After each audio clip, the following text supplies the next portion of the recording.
Shalom teman-teman, seneng banget bisa lihat kamu ibadah kembali di You're on Fire online service. Welcome buat teman-teman yang baru pertama kali hadir. Sebelum kita memulai ibadah, mari kita persiapkan hati dan diri kita untuk kita fokus selama beberapa waktu ke depan. Untuk teman-teman yang mungkin notifikasinya masih hidup, boleh dinonaktifkan dulu. Enjoy the service and God bless you. Berikan sorak-sorai yang paling dahsyat buat Tuhan kita.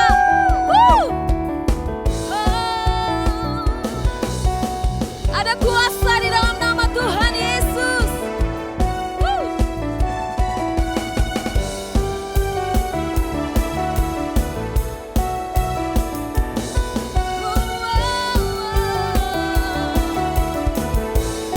Katakan namanya Tuhanku, menara yang teguh, kota benteng perlindunganku, Allah yang perkasa, Dia Bapa yang kekal, gunung batu keselamatanku, Engkau yang termulia di bumi di surga, termasyhur perkasa selamanya.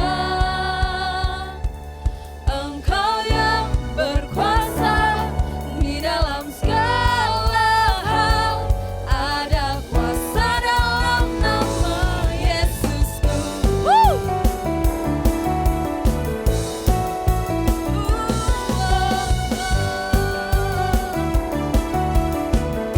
Mari katakan namanya Tuhanku, menara yang teguh. Amin. Kota benteng perlindunganku, Allah yang perkasa, Dia Bapa yang kekal, gunung batu keselamatanku. Say, Engkau yang termulia di bumi di surga, termasyhur perkasa selamanya. Engkau yang berkuasa di dalam segala hal, ada kuasa dalam nama Yesusku. Mari sama-sama angkat tangan kita, katakan nama di atas segala nama. Yes. Nama yang telah membebaskanku. Segala kuasa tunduk pada nama Yesus. Yesus Tuhan segala Tuhan. Oh nama di atas segala nama.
segenap hidup kami. Kami datang, kami bawa hidup kami. Kami mau lebih dekat denganmu Tuhan. Kami mau mengenalmu lebih lagi Tuhan. Kami mau mengejar setiap hadir-Mu. Kami mau mengejar hadirat-Mu Tuhan, yang mengubahkan setiap kami. Haleluya. Mari katakan, dekat padamu itu rinduku.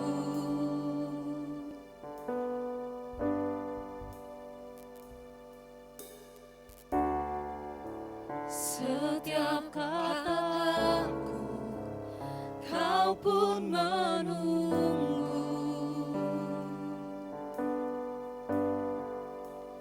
Tak kusangka ku temukan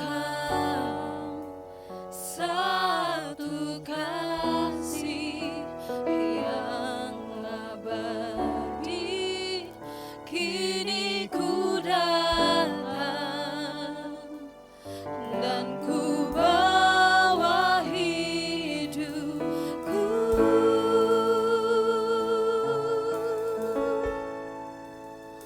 Memandang wajah-Mu, mengikuti kebaikan-Mu, mengejar hadir-Mu di dalam hidupku.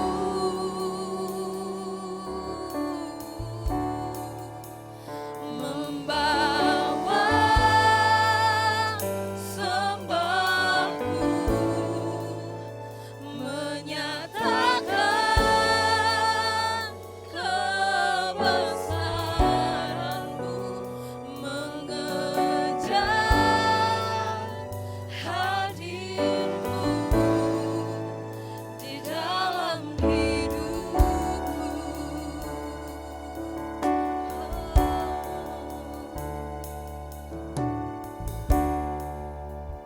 Dekat padamu itu ini kerinduan kami Tuhan.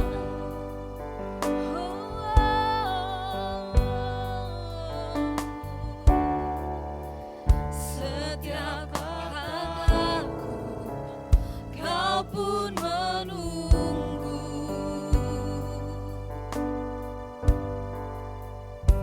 Tak kusangka ku temukan satu kasih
menyatakan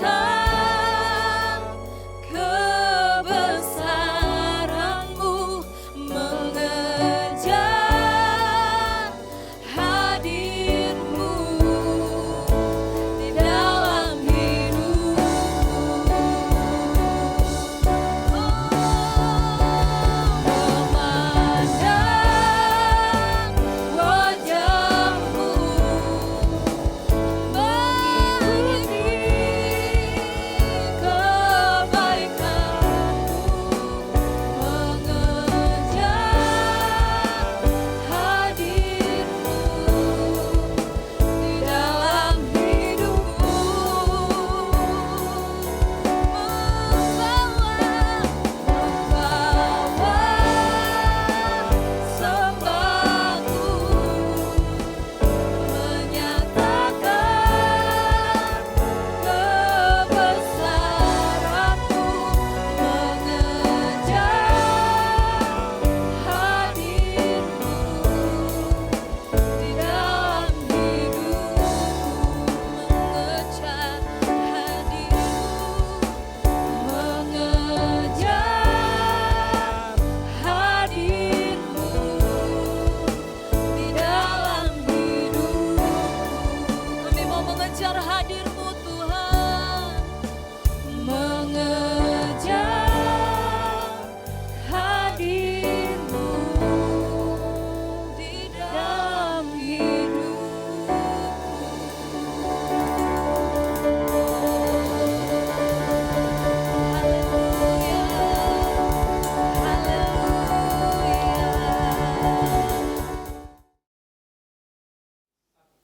Oke, setelah kita memberikan pujian dan penyembahan yang terbaik, sekarang saatnya kita memberikan persembahan yang terbaik.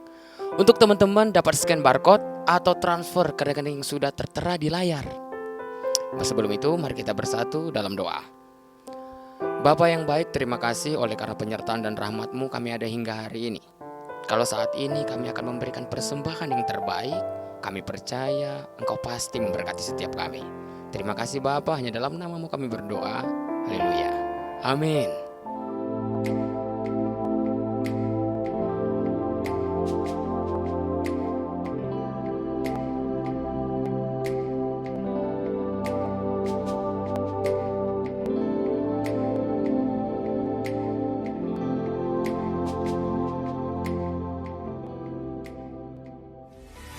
Teman-teman, kita udah di minggu keempat di bulan Oktober.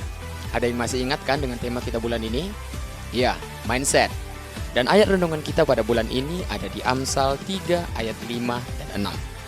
Beginilah firman Tuhan, percayalah kepada Tuhan dengan segenap hatimu, dan janganlah bersandar kepada pengertianmu sendiri. Akuilah Dia dalam segala hal lakumu, maka Ia akan meluruskan jalanmu.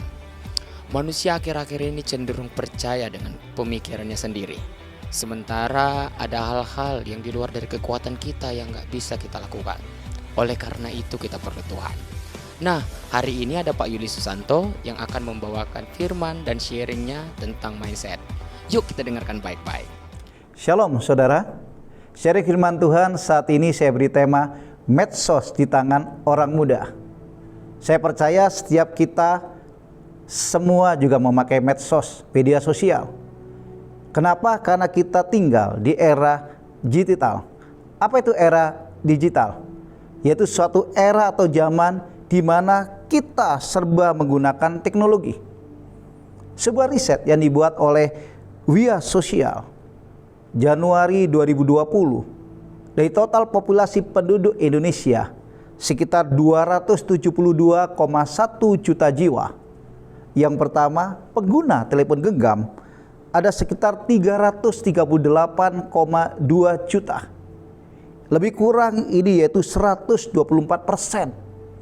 Tidak heran saudara, satu orang bisa menggunakan satu handphone, bisa 2, bahkan bisa 3 dan 4 handphone. Yang kedua, pengguna internet di Indonesia lebih kurang 175,4 juta. Ini lebih kurang yaitu 64% dari penduduk Indonesia. Dan yang ketiga saudara, pengguna media sosial yang aktif ada lebih kurang 160 juta jiwa. Ini lebih kurang yaitu 59%. Media sosial apa yang mereka pakai? Ada berbagai jenis. Ada YouTube, ada Facebook, ada WhatsApp, ada Facebook Messenger, ada LinkedIn, ada TikTok, ada juga Skype, ada juga saudara WeChat, Twitter, Line, dan masih banyak yang lain. Saudara, saya percaya media sosial ini luar biasa hari-hari ini. Nah, oleh sebab itu, kita sebagai generasi muda, orang-orang muda, mari kita pakai untuk hal yang membangun. Saudara, firman Tuhan di dalam Matius pasal 22 ayat 36 sampai 40. Ini merupakan pertanyaan dari seorang ahli Taurat kepada Yesus. Di mana Allah berkata, "Guru, hukum manakah yang terutama dalam hukum Taurat?" Jawab Yesus kepadanya, "Kasihilah Tuhan Allahmu dengan segenap hatimu, dan dengan segenap jiwamu, dan dengan segenap akal budimu. Itulah hukum yang terutama dan yang pertama. Dan hukum yang kedua yang sama dengan itu ialah, kasihilah sesama manusia seperti dirimu sendiri. Pada kedua hukum inilah tergantung seluruh hukum Taurat dan kitab para nabi." Saudara, perhatikan baik-baik percakapan ini. Pada saat ahli Taurat itu bertanya hukum yang terutama di dalam hukum Taurat, Yesus mengajar kepada dia, dan ini merupakan intisari dari hukum Taurat, yaitu mengasihi Tuhan dengan segenap hati, dengan jiwa, dan akal budi. Artinya saudara, dengan keberadaan totalitas kehidupan kita. Dan yang kedua, mengasihi sesama manusia seperti kita mengasihi diri kita sendiri. Nah, saudara yang kasih oleh Tuhan, saya percaya juga hari-hari Tuhan juga rindu sebagai kita, sebagai orang-orang muda, mengasihi Tuhan dan mengasihi sesama kita. Bagaimana caranya? Dalam konteks kita bicarakan pada saat ini tentang media sosial, mari kita pakai media sosial sebagai alat dan sarana untuk mengasihi Tuhan dan mengasihi sesama. Saudara kasih oleh Tuhan, media sosial adalah alat dan sarana komunikasi dan interaksi di dunia maya. Dan ini membuat dampak pengaruh yang luar biasa buat setiap manusia. Nah, oleh sebab itu kalau ini dikatakan alat dan sarana, tergantung itu peruntukannya. Saya kasih contoh, saudara. Pisau di tangan seorang anak-anak, di tangan anak-anak yang masih balita, itu sangat berbahaya. Pisau itu bisa melukai dirinya, bisa melukai mungkin temannya atau balita yang lain, atau bisa untuk merusak benda-benda yang ada sekitarnya karena dia tidak tahu fungsinya untuk apa. Tapi kalau pisau itu di tangan seorang koki, itu sangat bermanfaat dan bisa dipakai sebagai sarana untuk dia mengolah makanan. Nah, oleh sebab itu sama juga dengan media sosial. Kalau itu ada di tangan saudara dan saya sebagai orang-orang muda, tergantung peruntukannya untuk apa. Dan hari ini kita akan belajar, saudara, ada 3 hal peruntukan media sosial di tangan orang muda. Ada begitu banyak peruntukan, tapi hari ini kita belajar 3 hal. Yang pertama, saudara, sebagai sarana untuk memberitakan kabar baik atau penginjilan. Saudara, kita percaya bahwa keselamatan hanya ada di dalam Yesus Kristus Tuhan. Dan saudara, ini perlu kita beritakan lewat media sosial. Kehidupan di muka bumi ini kehidupan yang sementara. Tapi kita percaya, saudara, di balik yang sementara itu, pada saat seseorang dipanggil oleh Tuhan, maka dia akan diberhadapkan pada kekekalan. Oleh sebab itu, mari beritakan ini lewat media sosial. Di dalam Kisah Rasul pasal 4 ayat 12, firman Allah berkata, "Dan keselamatan tidak ada dalam siapapun juga selain di dalam Dia. Sebab di bawah kolong langit ini tidak ada nama lain yang diberikan kepada manusia yang olehnya kita dapat diselamatkan." Saudara, ini merupakan pernyataan iman yang diucapkan oleh Petrus pada saat dia dan Yohanes dihadapkan kepada mahkamah agama. Apa yang melatar belakanginya, saudara? Pada saat dia pergi ke bait Allah untuk sembahyang, di pintu bait Allah, di pelataran bait Allah, ada seorang yang lumpuh yang sedang minta sedekah. Pada saat Petrus dan Yohanes dekat dengan dia, maka orang lumpuh ini mengharapkan sesuatu, sedekah dari Petrus dan Yohanes. Tapi Petrus hari itu berkata dan menatap dia, emas dan perak tidak kumiliki, tapi apa yang kumiliki kuberikan kepadamu. Demi nama Yesus bangkitlah. Maka seketika orang itu bangkit dan sembuh dari lumpuhnya. Dia bersorak kegirangan dan mengikuti Petrus memasuki bait Allah. Dan setelah Petrus mulai memberitakan kabar baik, dan banyak orang menjadi percaya. Mereka ditangkap, saudara, lalu dihadapkan kepada mahkamah agama. Dan hari itu Pak Petrus mendeklarasikan, menyatakan seperti apa yang kita dengar lewat kebenaran firman Allah ini tadi, di mana dia berkata keselamatan tidak dalam siapapun juga selain di dalam Yesus. Sebab di bawah kolong langit ini tidak ada nama lain yang diberikan kepada manusia yang olehnya kita dapat diselamatkan. Mari saudara, beritakan Yesus, beritakan kabar baik bahwa keselamatan hanya ada di dalam Yesus Kristus Tuhan. Bagian saudara dan saya memberitakan bagian Allah, biarlah anugerahnya dilimpahkan dan menjamah orang yang mendengar, supaya mereka juga diselamatkan di dalam Yesus Kristus Tuhan. Saudara, suatu kali Yesus juga berkata kepada murid-muridnya dalam Yohanes pasal 14 ayat yang ke-6. Dikatakan, kata Yesus kepadanya, akulah jalan dan kebenaran dan hidup. Tidak ada seorang pun yang sampai kepada Bapa kalau tidak melalui aku. Saudara, perhatikan, Yesus berkata, akulah jalan dan kebenaran dan hidup. Yesus tidak menunjukkan jalan, Yesus tidak sekedar menunjukkan kebenaran, Yesus tidak sekedar menunjukkan kehidupan, tapi Yesus menyatakan dirinya adalah jalan, dirinya adalah kebenaran, dirinya adalah kehidupan. Oleh sebab itu, saudara, kita percaya keselamatan hanya ada di dalam Yesus Kristus Tuhan. Mari pakai media sosial, beritakanlah kabar baik ini, saudara, supaya banyak juga orang-orang muda yang dijamah oleh Tuhan dan mereka percaya dan mengaku bahwa Yesus Kristus adalah Tuhan dan Juru Selamat. Mari pakai itu semuanya, saudara. Hal yang kedua, saudara, yaitu sebagai sarana untuk membangun. Saudara, dalam Efesus pasal 4 ayat 29 firman Allah berkata, janganlah ada perkataan kotor keluar dari mulutmu, tetapi pakailah perkataan yang baik untuk membangun di mana perlu, supaya mereka yang mendengarnya beroleh kasih karunia. Saudara, surat itu ditulis oleh Rasul Paulus kepada jemaat yang ada di Efesus dengan teks atau dengan tema manusia baru. Alkitab jelas berkata, firman Allah jelas berkata, janganlah ada perkataan kotor keluar dari mulutmu, tetapi pakailah perkataan yang baik untuk membangun. Ada perkataan secara verbal, di mana waktu kita berjumpa dengan orang lain, kita boleh berbicara kepada mereka. Tapi ada juga perkataan lewat jari jemari kita. Pada saat kita mulai berkomunikasi lewat media sosial, apa yang kita posting, apa yang kita ucapkan, saudara, biarlah itu juga untuk membangun orang lain.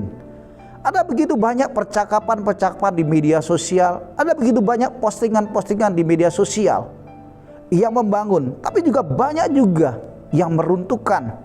Ada begitu banyak yang baik, ada juga begitu banyak yang buruk, saudara.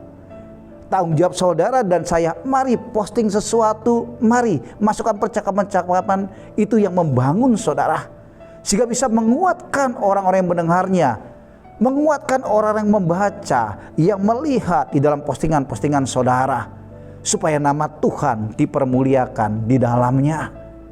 Hari ini pertanyaannya, apa yang saudara banyak posting? Percakapan apa yang banyak keluar lewat media sosial di mana saudara ada di dalamnya? Biarlah ini menjadi peringatan, mengingatkan kita kembali. Mari, biarlah itu semuanya untuk membangun, supaya orang lain yang membaca, yang melihat, yang mendengarnya, itu mereka diberkati, dikuatkan, dan hidup mereka juga dipulihkan oleh Tuhan.